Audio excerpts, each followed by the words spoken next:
I have a short clip for you of a native speaker having a conversation. He's got some great expressions that are used in it. Let's take a little listen and then look at everything that was said. I know what you're thinking. It's for kids, but honestly, don't knock it until you've tried it. Board games and even just card games had a huge comeback. When was it? Like 20 years ago, let's say. So we all played this game called Coup. Everyone draws cards without showing anyone, and the cards tell you who your character is. But the twist is you can lie about which character you are. And if no one accuses you of lying, then you can get away with it. With 6 of us, it was pretty hard to keep track of who was lying about what. I think 4 players is a good sweet spot. Still, we all had a good laugh.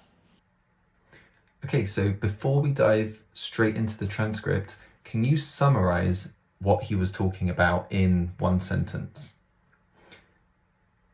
If you said something like the rules of a card game or talking about board games, playing with friends, that's a great answer. Let's now take a look at exactly what he said, and we'll try to answer some questions along the way. First question, did the speaker say that board games are no longer popular? Let's take a look.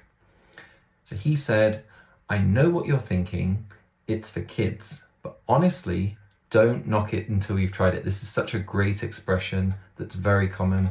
Don't knock it until you've tried it means to not judge or criticize something until you try it for yourself, until you experience it for yourself. Yes, I admit it. I like broccoli on pizza. Don't knock it until you try it. You might judge, that sounds weird. But the point is, if you haven't tried it, don't criticize it. You can also say, don't judge a book by its cover. That's a very similar expression. Board games and even just card games had a huge comeback. When was it? Like 20 years ago, let's say. So a comeback, you might be familiar, is for something to become popular again. Do you remember those Tamagotchi toys? They're making a comeback right now. That's true here in Japan. They were popular when I was a kid, and now they're popular again. I've seen them in the game and electronic shops. So he's saying in the last 20 years, board games and card games have become popular again. So to answer our question, did he say that board games are no longer popular? No, he said the opposite. They are now popular. So don't judge him because board games are cool again, is what he's basically saying. Let's take a look at the next question. What was one of the unique rules of the game? So straight away he starts talking about the game that he's played with his friends. So we all played this game called Coup. Coup is the name of the game. And on the next page, he goes into more detail. Everyone draws their cards. Drawing cards is to be handed out. And the cards tell you who your character is. But the twist is you can lie about which character you are. So a twist is something unexpected or something that makes something different. Have you seen the movie Fight Club? It's famous for its twist at the end.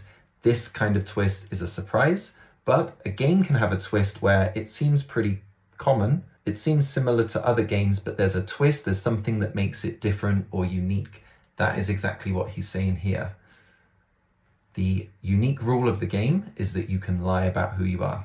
He goes on to say, and if no one accuses you of lying, says that you're lying, then you can get away with it. You might know what getting away with something is. It means to not be punished for something that you do or to have no consequences. He ain't going to get away with that. Karma will get him. If that expression is a bit too beginner for you, you can also say get off scot-free.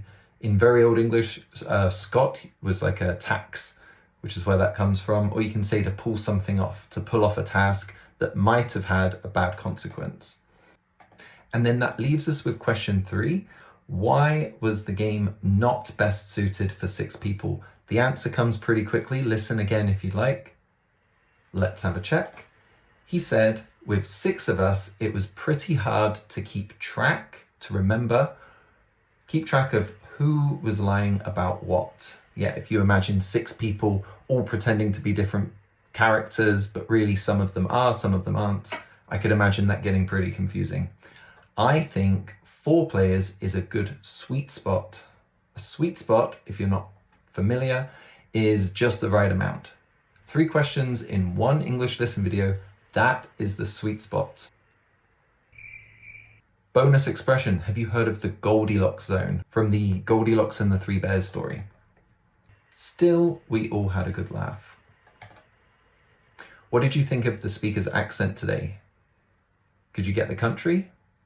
Yes, from America and more specifically around the Midwest. So here is your United States of America medal today. Congratulations, it's made of real gold. Please take care of it. And if you'd like to try a different accent next, see you next time.